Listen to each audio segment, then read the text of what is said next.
قبول بفرماید، توفیق عنایت بفرماید. عزیزان، نکته اول که به ذهن آمد اینه که همیشه دعا برای توفیق داشته باشیم. توفیق از جانب رب العالمین هست، عطای پروردگار هست. بسیاری از بندگان هستند اهل توفیقند و کارهای بزرگی انجام میدهند، طاعات و بندگی زیادی را میتوانند، کارهایی میکنند که انشاءالله به قرب الله عزوجل میرسند. و بسیاری از انسانها بی توفیق هستند، اسباب برایشون فراهمه، امکانات برایشون فراهمه و میتوانند، اما توفیقش را ندارند، توفیق از اونها سلب شده.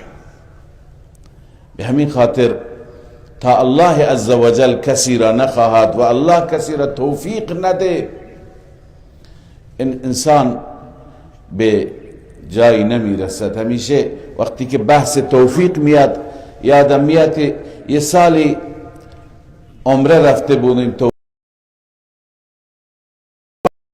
خواهری بود که دورا دور میشناختیم او را، خواهر بیوهی بود ولی از نظر مالی الله عزوجل بهشون داده بود و این خواهر مشکل اعصاب داشت، اعصاب روان داشت، قرص مصرف میکرد، دارو مصرف میکرد مکرمه. و در مدینه طیبه این خواهر چون که دوام استفاده میکرد همش بود، همراهانش هم گفتند که کلا تمام روز خوابه، فقط نماز مغرب به حرم شریف می آمد و دیگه توفیقی نداشت. اونجا به ذهنم آمد که الله عزوجل وقتی که توفیق را سلب بکند، انسان هزاران دلار و تومان مصرف می کند، اینجا میاد اینجا هم بهش توفیق نمیرسه، اینجا هم خواب انسان. لذا عزیزان، اگر خدای تعالی به بنده توفیق بده، انسان موفق بشه، امکانات داشته نباشه، چیزی داشته نباشه، اما او موفق میشه، اون کار را درست انجام میده. لذا این ماهای طاعت و بندگی هست، ماهای اصلاح هست، اصلاح نفس هست. بزرگان تمام برنامه ها، حتی برنامه های علمی خودشون را تعطیل میکردند در این ماها و به خودسازی میپرداختند و عباداتی را انجام میدادند که مستقیم بلا واسطه اونها عبادت بودند، یعنی فقط به نماز و به روزه و به تلاوت و به ذکر و درود شریف و یاد الله عزوجل می پرداختند و این توفیق نصیب هر کسی نمیشه. الله تعالی در این ماهای توفیق و در این ماهای اصلاح و در این ماهای تزکیه و خودسازی همه من و شما را توفیق بده که بتونیم جبران گذشته ها و غفلت های گذشته من را بکنیم. عزیزان، مطلبی که میخواستم که ما داریم که دنیا در این روز در این زیر وقت که دنیا زیاد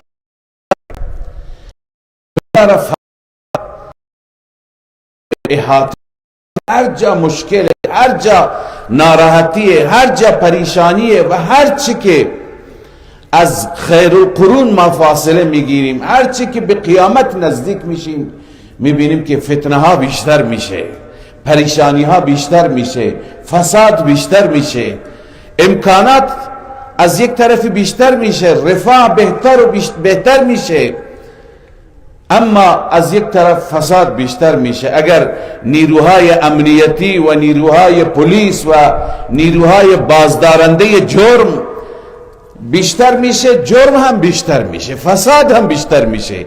یعنی هر چی که امکانات را بیشتر میکنند، هر چی که دوربین های مدار بسته بیشتر میشه، هر چی که مردم را سعی میکنند کنترل بکنند، میبینیم که فتنه بیشتر میشه، جرائم بیشتر میشه، مفاسد بیشتر میشه. هرچی که امکانات رفاهی بیشتر میشه، امکانات راحت و استراحت بیشتر میشه، به همون تناسب پریشانی و ناراحتی بیشتر میشه. خب چرا باید امکانات که زیاد شده؟ در گذشته مردم این امکانات را نداشتند، روی سنگ سرشون را میگذاشتن خواب میرفتند، اما امروز تا چند تا قرص خواب نخورند خواب نمیرند. دلیلش چی عزیزان؟ علتش چیه که دنیا اینطور خراب شده؟ و در همون کشورهای مترقی، همون کشورهایی که گاهی بعضی از ما آرزو میکنیم یک سفری فقط اونجا داشته باشیم، اونجایی که انسان گاهی بر صفحه تلویزیون میبینه احساس میکنه تکه‌ای از بهشت، اینقدر سرسبز، اینقدر آباد، اینقدر امکانات هست که با یک دکمه تمام کارها را انجام میدن. اونجا از همه جا مشکلات بیشتره، اونجاها از همه جا پریشانی بیشتره. اگر شما دنبال بکنید آمار خودکشی را، آمار از کنم که فساد را، اونجاها از جاهای ما به مراتب بیشتره. معلوم میشه عزیزان که با امکانات رفاهی و با پیشرفت تکنولوژی و با پیشرفت چیزهای مدرن مشکل ما حل نمیشه، گرچه اینها نیاز ما هستند، اینها ضرورت ما هستند. مشکل در جای دیگه هست، مشکل در محل دیگه هست. بیاییم ما مشکل را بررسی بکنیم. در دنیای امروز تمام انسان ها، من فقط بحث مسلمان ها را نمی کنم، تمام انسان ها سعی می کنند که مشکلات را کمتر بکنند. انجمن ها تشکیل میشه، مؤسسات تشکیل میشه، گروه ها فعال هستند، شب و روز کار میشه، ولی مشکلات کمتر نمیشه، مشکلات بیشتر میشه. علتش چیه عزیزان؟ اصلش اینه که وقتی که قرآن مجید را مطالعه میکنیم و سیره انبیاء علیهم الصلوات و التسلیمات را بررسی میکنیم، میبینیم هر زمانی که دنیا مشکل داشته و دنیا پر فساد بوده، در واقع علتش به فساد خود انسان برمیگرده. انسان فاسده، انسان مشکل داره، انسان درونش مشکل داره، ظاهر نه. امروز مردم به ظاهر خیلی میرسند، امروز بعضی ها ظاهر خودشون را چنان آراسته میکنن، چنان درست میکنن که اصلا نمیشناسید. امروز از نظر ظاهر سازی دنیا خیلی پیشرفته. امروز کسی که تاس هست بعد از چند روز میبینی ماشاءالله مو کاشته، همه چیزش برابره. امروز کسی که چهرهش مشکل داره چنان عمل میکنه، عمل زیبایی، بینیش مشکل داره چنان عمل میکنه، اصلا نمیشناسی اون انسان گذشته هست. لذا به ظاهر مردم خیلی میرسند، دکورها خیلی درست میشه، آرایش خیلی زیباست، اما عزیزان اصل مشکل در باطن است، در درون هست، در قلب هست و دل انسان هست. اون جایی که محل توجه انبیاء الهی بود، اون جایی که محل توجه قرآن کریم هست، اون جایی که محل فعالیت اصلی انبیاء قلب بود عزیزان. قلب وقتی که درست نشه، قلب وقتی که اصلاح نشه، قلب وقتی که ساخته نشه، این چیزی که جناب مولوی عبدالعزیز فرمودند، این مشکلات پیش میاد. قلب وقتی که درست نباشد فساد خود به خود میاد، قلب درست نشه بیبندوباری درست میشه. عزیزان ببینید خدای عزوجل در قلب که در واقع یکی از رموز هست، یکی اسرار هست، ما هنوز نمیفهمیم، هنوز درک نمی کنیم. الله بهتر میداند. الله عزوجل قلب را مرکز فرماندهی تمام بدن انسان و تمام دنیا قرار داده. وقتی که قلب درست میشه همه چیز درست میشه، وقتی که قلب خراب میشه همه چیز خراب میشه. وقتی که در قلب مثلا عرض میکنن چند تا نمونه را، وقتی که در قلب تکبر وجود دارد، غرور وجود دارد، فرعونیت در دنیا میاد، ظلم میاد، فساد میاد. وقتی که در قلب قساوت باشه، قرآن چقدر به قساوت قلب توجه داده و به علماء بیدین یهود، علماء دین فروش یهود الله عزوجل می فرماید که شما دلتون مشکل داره. الله تعالی انواع دلائل، انواع استدلالات را در سوره بقره میارد بر حقانیت رسول الله، بر حقانیت قرآن، بر حقانیت اسلام، اما اونها باز هم قانع نمیشن. قرآن میگه ثم قست قلوبكم من بعد ذلك فهي كالحجارة او اشد قسوة. دلهای شما قساوت دارد، دلهای شما مشکل دارد، قلب شما مشکل دارد، قلب شما از سنگ هم بدتره، قلب شما از سنگ هم سختره. سنگ از خدا میترسد. سنگ گاهی میبینیم که از دل سنگ فواره میزند، آب میاد. گاهی سنگ را میشکنیم میبینیم که درونش آب داره. گاهی سنگ را میبینیم که از روی کوه میغلطد. وإن من الحجارة لما يتفجر منه الأنهار وإن منها لما يشقق منه فيخرج منه الماء وإن منها لما يهبط من خشية الله. از خشیت الهی گاهی سنگ میغلطد، تکان میخورد، اما قلب شما تکان نمیخورد. عزیزان، دل انسان وقتی که بد بشه، دل انسان وقتی که فاسد بشه و خراب بشه، از سنگ هم بدتر میشه.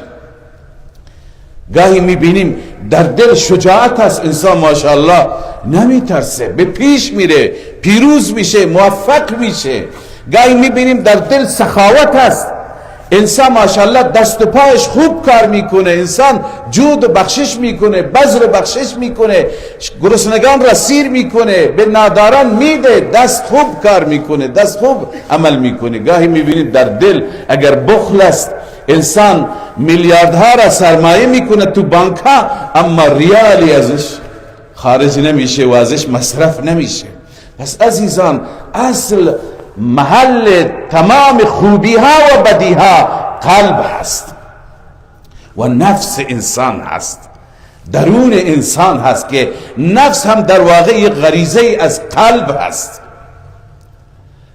الله عزوجل همه چیز را بر قلب گذاشته و توجهات را در قرآن به قلب فرموده. یک دعایی هست که ما همیشه میکنیم، در قرآن هم به ما تعلیم داده شده، ربنا لا تزغ قلوبنا بعد اذ هدیتنا. خدایا بعد از اینکه ایمان به ما دادی، هدایت فرموده، دل ما را خراب نکن، دل ما را منصرف و منحرف نکن به سمت سوی دیگر، به سوی کفر، به سوی شک و به سوی شرک و به سوی خرافات. دل ما را نبر، چون که وقتی که قلب بره اون وقت بدن هم میره. و قلب سالم را، قلبی که اون قلب درستی باشد، اون قلب را الله عزوجل هم دوست دارد. و این نکته را هم عرض کنم که محل ایمان هم قلبه و قلب با چی اصلاح میشه؟ هم با ایمان اصلاح میشه.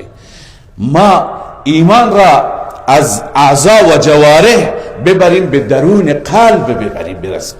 اونهایی که ایمان فقط به ظاهرشون هست و در درون ندارن، اونها را قرآن منافق میداند و میگوید. الله عزوجل بسیاری از منافقین را که ادعا میکردند، الله میفرماید که شما ادعا نکنید ولما يدخل الایمان فی قلوبکم، هنوز ایمان در قلب شما جا نگرفته، هنوز ایمان در درون شما نرفته. عزیزان، وقتی که ایمان در درون بره، در قلب جا بگیره، سبحان الله، اصحاب رسول الله صلی الله علیه و سلم را ببینید که ایمان در قلب جا گرفته. قرآن میگه اولئک الذین امتحن الله قلوبهم للتقوى. الله میفرماید دلهای اینها را خدا سیکل زده و دلهای اینها را خدای عزوجل برای تقوا ناب فرموده، خالص فرموده و دلهای اینها را صلاحیت داشتن ایمان و محل ایمان قرار داده. اینهایی که دلشون، در دلشون ایمان جا گرفت، عملشون را ببینید. بعد از اینکه ایمان در درون آمد، کاری میکنه که انسان دنیا تعجب میکنه. گاهی بعضی از ایثار، رشادت ها، از خودگذشتگی های صحابه را انسان میخواند. محبتی که صحابه با هم دیگه داشتند و ایثاری که صحابه داشتند، قربانی که صحابه دادند، جان فداکاری که صحابه دادند، انسان گاهی در احادیث و در روایت میخواند، بعضی ها باور نمی کنند، چون که ما با خودمون مقایسه میکنیم و باور نمی کنیم. اینها همون انسانهایی بودن که در گذشته قبل از بعثت رسول الله، قبل از اسلام، اینها در درونشان چنان قساوت بود که دخترک ناز خودش را با دستهای خودش زنده به گور میکرد. اما وقتی که رسول الله صلی الله علیه و سلم آمد و قلب را هدف قرار داد و روی قلب کار کرد، 13 سال مکی، زندگی مکی تمام فعالیت روی قلب بود. در 13 سال زندگی مکی احکام را خدای عزوجل بغیر از نماز، که نماز مظهر عبدیت است، مظهر نماز در واقع بندگی خودت را در نماز نشون میدی که من بنده خدا هستم. بغیر از نماز بقیه اعمال که با مال مربوط هست، با جان مربوط هست، با اعضا و جوارح مربوط هست، مثل روزه گرفتن، مثل زکات، مثل حج، مثل احکام دیگر، حجاب و غیره، هیچ یک از اینها نازل نشده بود در مکه، خبری از احکام نبود. در این 13 سال رسول الله صلی الله علیه و سلم قلب را مورد هدف قرار دادند و روی قلوب کار کردند.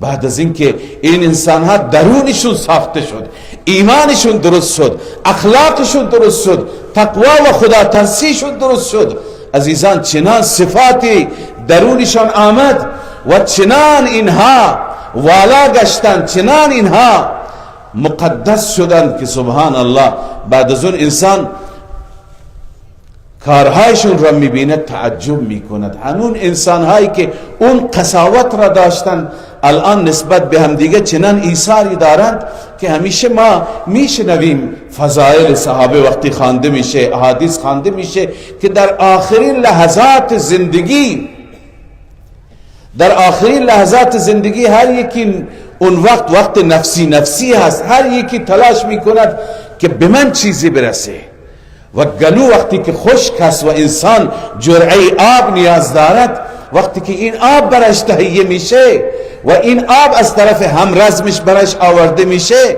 و صدای آب از کنارش میشنوه، او را بر خود ترجیح میده. او از کنار خودش صدای دیگری میشنوه، او را بر خود ترجیح میده. همه جان میدن به این جرعه آب نمیرسند. چرا عزیزان؟ انگیزه چیه؟ دلیلش چیه؟ این قلب هست. این قلب الان ساخته شده. وقتی که قلب ساخته میشه در راه الله گفته میشه، میگه جان ارزشی نداره، ایمان ارزش داره، الله راضی باشه، رسول الله صلی الله علیه و سلم خوشنود باشه. صحابه جانهایشون را چطور تقدیم میکردن؟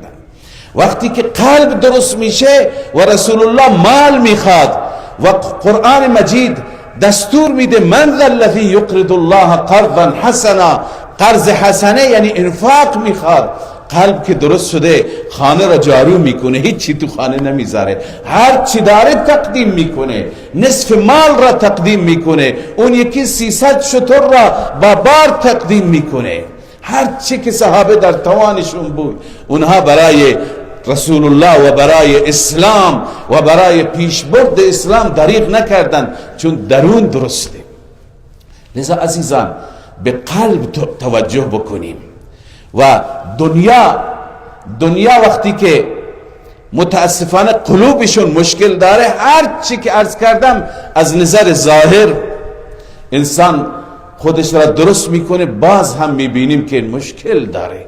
این درندگی هایی که انسان ها در گذشته داشتند، جنگ هایی که در گرفته، جنگ های جهانی اول و دوم، میلیون ها انسان کشته شده و بعضی جنگ هایی که امروز در بعضی از کشورها هست، مثل هجوم روسیه بر اوکراین هست، این انسان ها کشته میشن، این انسان ها زیر بمب های خطرناک و بمب های آنچنانی له میشند.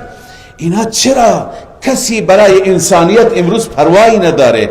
مگر همین انسان ها نیستند که ادعا میکنند، ادعای حقوق بشر میکنند؟ همین انسان ها نیستند که ادعای نودوستی میکنند؟ معلوم میشه همه شعار است، معلوم میشه همه بلوف است، معلوم میشه همش ظاهره. عزیزان علت اصلی اینه که قلب درست نیست، درون اصلاح نیست.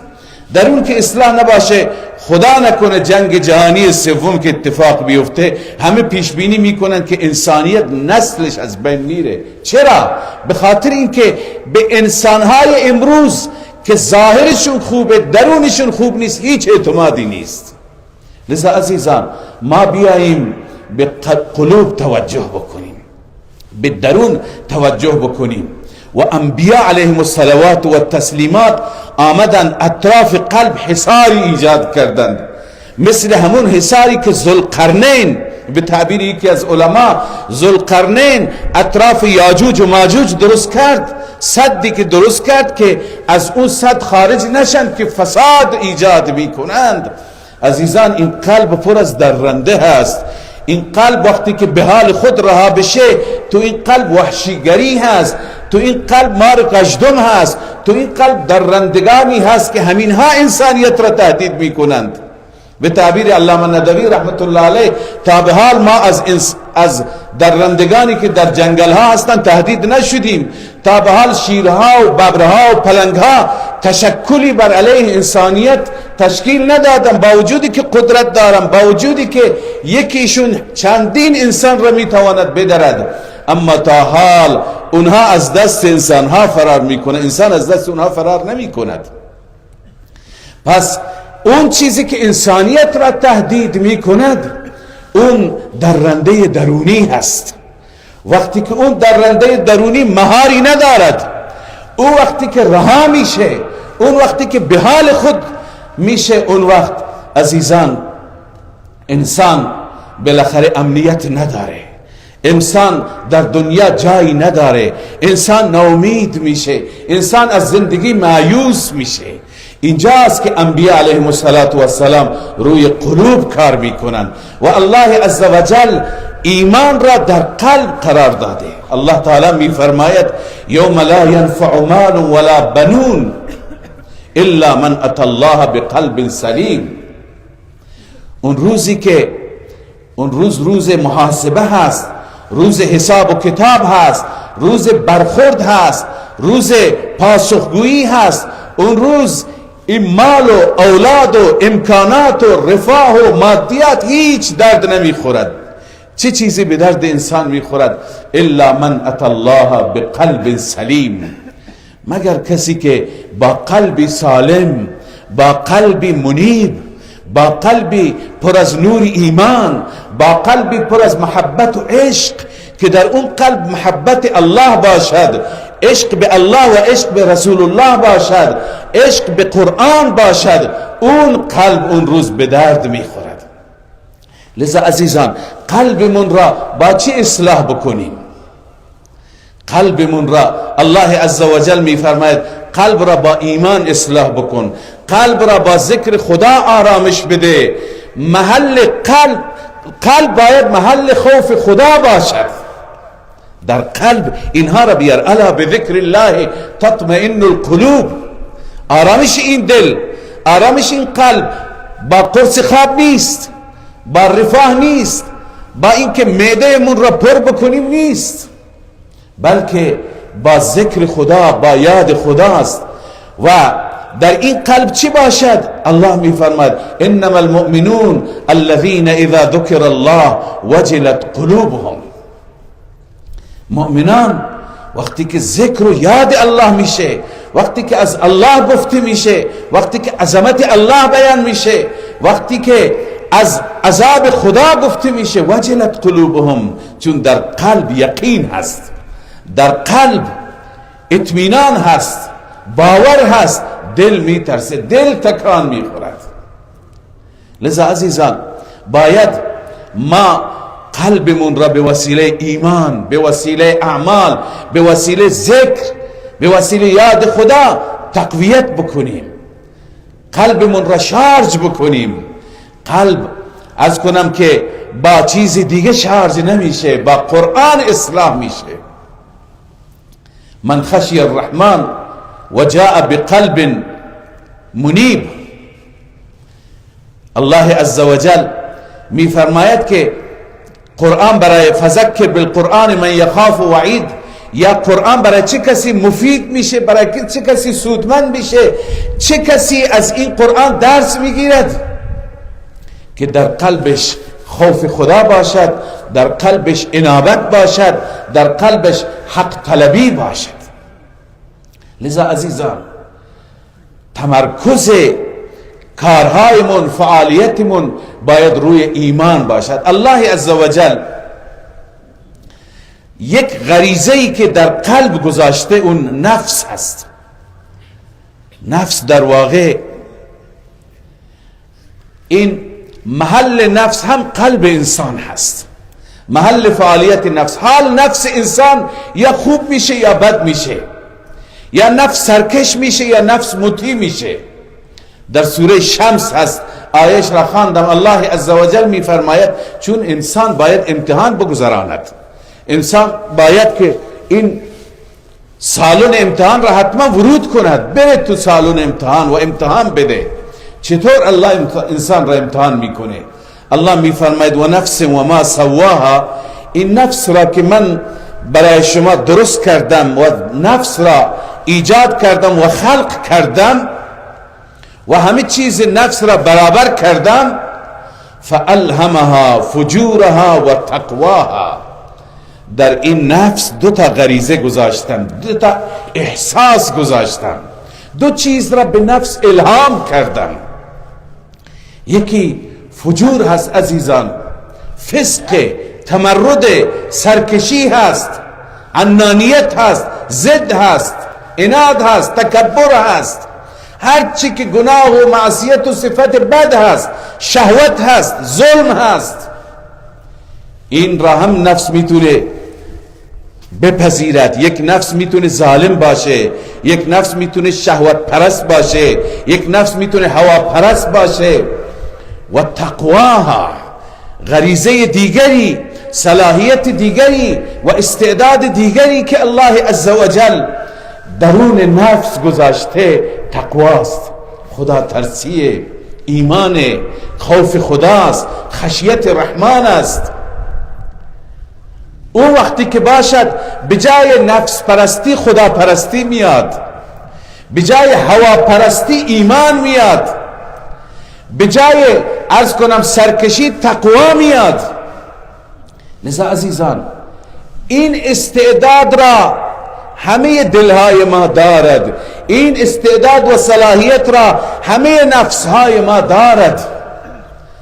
و بعد رب مهربان برای اینکه ما اصلاح بکنیم، ما بسازیم، ما تربیت کنیم، ما تزکیه کنیم، رب مهربان برای ما غذای روحی، غذای معنوی و درمان و داروی اصلاح هم فرستاده. انبیاء آمدن، اولا انبیاء بزرگترین مربیان هستند. رسول الله صلی الله علیه و سلم در 4 جای قرآن مجید وظایف رسول الله و مسئولیتی که رسول الله از طرف خدا گرفته در 4 جای قرآن مجید بیان شده. در هر 4 جا تزکیه و اصلاح مقدم شده. یک جای فقط تعلیم در سوره بقره مقدم هست، اما 3 جای دیگه تزکیه مقدم هست. اذ بعث فیهم رسولا من انفسهم یتلو علیهم آیاته و یزکیهم. پیامبر آمده تا تزکیه بکند، اصلاح بفرماید، قلوب را به قلوب توجه بکند، قلوب را بسازد، قلبها را درست کند. و آن حضرت صلی الله علیه وسلم خوب تزکیه کردند، خوب اصلاح کردند. لذا رسول الله مربی هست.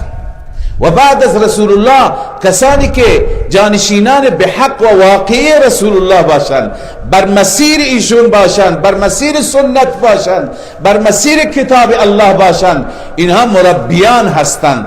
تربیت قلب را از اونها بپرسیم، اصلاح قلب را از اونها بپرسیم و جویا بشیم، تزکیه قلب را از اونها بپرسیم. لذا عزیزان و بعد خود قرآن کریم بزرگترین کتاب اصلاح و کتاب تزکیه، هر جا تلاوت مقدم شده و بعد از تلاوت تزکیه آورده شده. درود شریفی بخونید.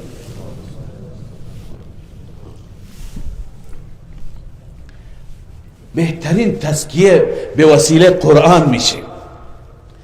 عزیزان اگر قرآن را نفهمیم فقط تلاوت کنیم هم تزکیه میشه.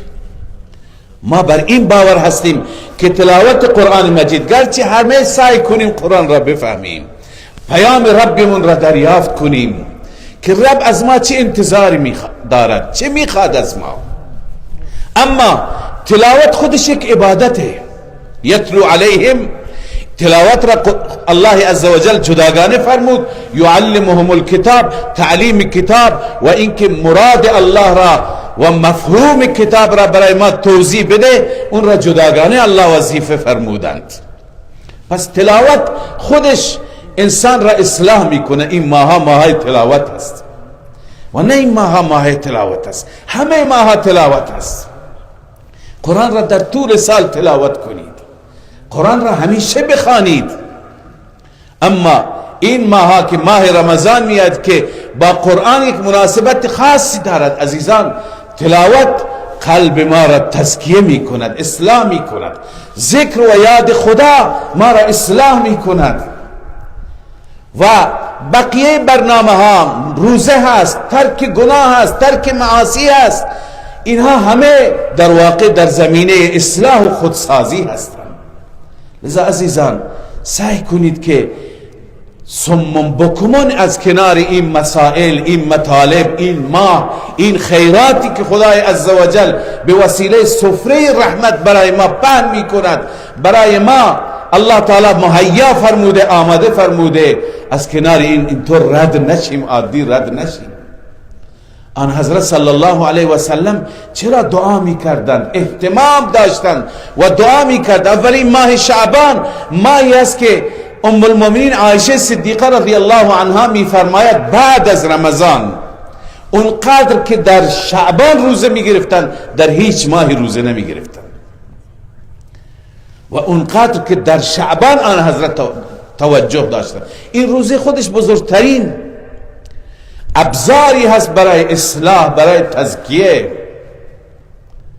لذا عزیزان بیاییم به تزکیه بپردازیم، قلبمون را اصلاح بکنیم، نفسمون را تزکیه بکنیم. الله می فرماید قد افلح من زکاها، انسان کامیاب، انسان موفق، انسان رستگار، انسانی که واقعا سربلند شده در این دنیا و در آخرت، اون انسانی هست که این نفس را تزکیه می کند. انسان موفق، ما موفقیت را در چیزهای دیگه می دونیم، به همین خاطر شب و روز دوان بدو به سوی اونها میریم. اما موفقیت از نگاه قرآن و اون چی که رب من فرموده، الله عزوجل، خدا که ما را درست کرده او بهتر ما را میداند. الا یعلم من خلق و هو اللطیف الخبیر، اون ذاتی که شما را آفریده او نمیداند؟ او میداند شما چطور خوب میشید. و هو اللطیف الخبیر، خداوند خیلی باریک بین و ظرافت ها را میداند و خبیر است، از همه احوال شما با خبر است، از ظاهر و درون شما خبر داره. اون پروردگار به ما دستور میده که شما خودتون را اصلاح کنید، نفستون را تزکیه کنید. قد افلح من زکاها، اون انسانی که نفس خودش را تزکیه کرد، اون انسانی که نفس خودش را پاک کرد از آلودگی ها، از آلایش ها، از گناه، از معصیت، از شهوات، از بغض، از حسد، از کینه، از تکبر، از تمام بدبختی هایی که همه ما انسان ها داریم. اون انسان که نفس را تزکیه کرد، نفس را پاک کرد، اون انسان کامیابی هست. این را کی می فرماید؟ ذاتی که لطیف و خبیر است، از وجود ما، از ظاهر ما، از باطن ما خبر دارد. و قد خواب من دساها، انسان خائب، انسان ناکام، انسان نامراد، انسان ناموفق، انسان مردود، اون انسانی هست که این نفس را آلوده می کند، این نفس را با گناه آلوده می کند. نفس میگه حرام را تماشا بکن، میگه چشم. نفس میگه حرام را گوش بکن، میگه چشم. نفس میگه حرام را به زبان بیار، میگه چشم. نفس میگه مال حرام را بیار در درونت، میگه چشم. هر چی که نفس میگه اطاعت از اون میکنه. عزیزان نفس پرست نباشیم، خدا پرست باشیم. هر چی که خدا میگه اون را انجام بدیم. الله عزوجل در یک جای گلایه میکنه از انسانهای نفس پرست و میفرماید افرأیت من اتخذ الهه هوا، آیا خبر داری از اون انسانی که معبود او کی هست؟ هوایش هست، نفسش هست، خواهشاتش هست. لذا معبود ما نفسمون نباشه. هرچی که نفس حکم میکند، هرچی که نفس دستور میده ما اون را انجام بدیم و هرچی که خدا میگه اون را انجام ندیم. العیاذ بالله. نفس پرست نباشیم، خدا پرست باشیم. و این ماها بنده عرض کردم که این ماها ماهای اصلاح نفس هست، ماهای تزکیه نفس هست، ماهای خودسازی هست. اما بسیار جای تأسف است که در همین ماها هم بعضی ها از نفس حرف شنوی دارند. نفس هیچ وقت نمیخواد که شما 1/40 مالتون را بدید برای خدا، اما خدا میگه بده و آتوا الزکات. نفس میگه نه، فقیر میشی، کم دست میشی، نادار میشی، خودت اهل و عیال داری، خودت بچه داری، خودت نیاز داری. ببین اینجا الان جنگ نفس پرستی و خدا پرستی است. امتحان ما مشخص میشه. نفس میگه از صبح تا شب هیچی نخور، با لبی تشنه، با شکمی گرسنه، آخه میخوای چیکار بکنی؟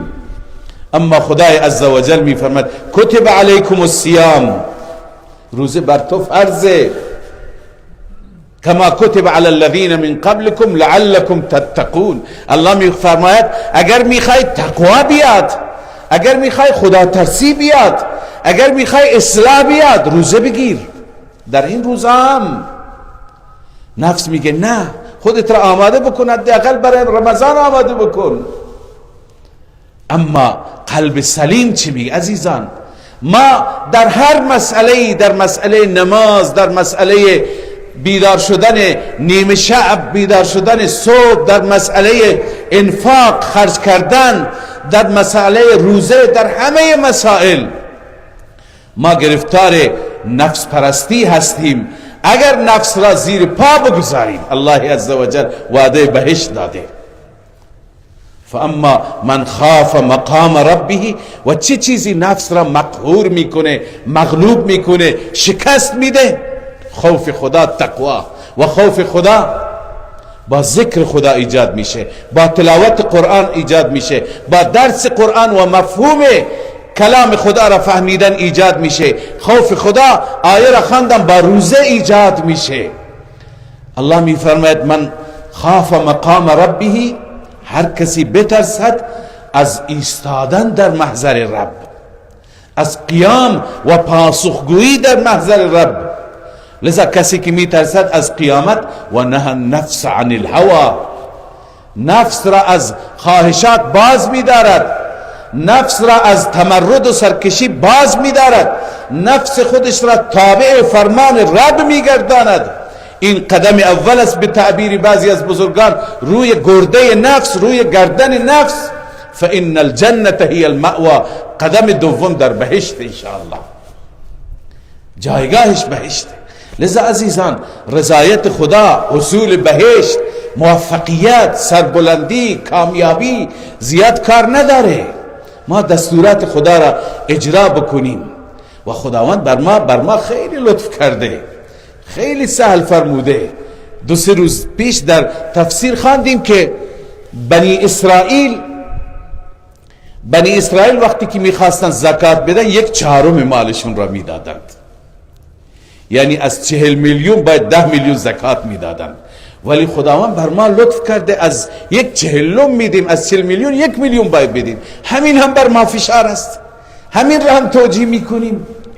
لذا عزیزان بیاییم و در این ماهای اصلاح، ماهای خودسازی، این را عرض کردم، شاید این حرفها بزرگتر از دهان من هست، ولی عرض کردم که اول خودم به اینها عمل کنم، اول به خود بپردازیم، از خود شروع بکنیم، آغاز بکنیم، اصلاح بکنیم نفسمون را. نفس باید محل توجه ما باشد. در راستای عبادت خدا سعی کنید. بزرگان باز فرمول های زیادی دارند که اینجا فرصتش نیست.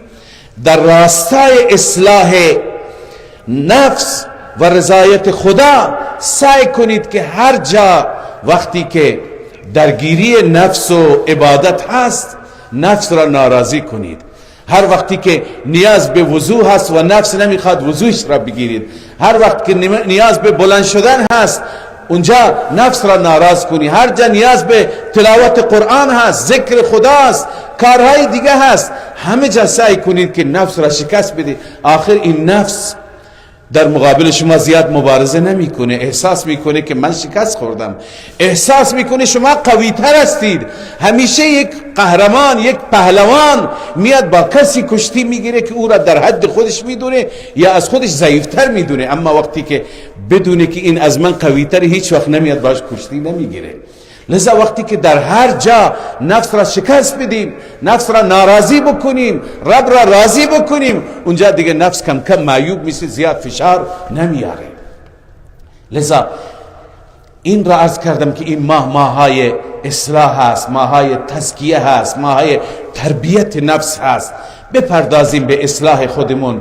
الله عزوجل همه ما را اصلاح بگرداند، به همه ما قلب سلیم، قلب منیب، قلبی که در او خشیت است، اون قلب را نصیب بفرماید. و رب سبحانه و تعالی اون چی که مشکلاتی که در دنیا هست که عرض کردم همهش علتش اینه، اون مشکلات را الله تعالی به لطف خودش حل بفرماید. اون در صورتی میشه که ما اول به خود بپردازیم و بعد به اصلاح دیگران، امر به معروف، نهی از منکر. الله تعالی همه من و شما را موفق بگرداند. حضرت شیخ حفظه الله در سفری درون استان تشریف دارند، سفر اصلاحی و تبلیغی و سفر ایمانی. ان شاء الله دعا بفرمایید که خدای عزوجل وجود